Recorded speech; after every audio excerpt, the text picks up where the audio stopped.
সোমনাথদার মেয়ের জন্মদিনে এসেছি, এবার কিন্তু একেবারে রান্নাঘরে উটকে মারতে চলে এসেছি। কি রয়েছে গো হাড়ির মধ্যে? এখানে হচ্ছে মটন কষা, দেশি মটন কষা। ও একেবারে মটন কষা দেশি রাখা আছে, আর দেশি মটন, দেশি মটন। গ্রেভি ওখানে বানিয়ে রাখা আছে। এটা ফ্যাকাশে হয়ে গেছে, টেস্ট হবে?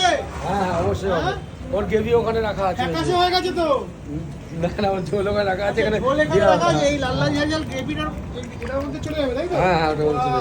তো মোটামুটি আর কি অ্যারেঞ্জমেন্টে কি কি রয়েছে? আর অ্যারেঞ্জমেন্টে আছে হচ্ছে এগ ডেভিল, হ্যাঁ, আরে। সস, আর হচ্ছে নান, ডাল মাখনি, ভেজ ডাল, বেগুনি, আপনার মানে হচ্ছে বিশাল এলাহি দই arrangement। কাতলা। সাবাস। সবই কি তোমার হাতেই তুমি রান্না করেছো? সবই আমি রান্না করছি। সাবাস। দেশি আর দেশি এর পাশে- খাসির এর মাংস, পাশে এটা কি ready আর হচ্ছে? ডাল মাখনি।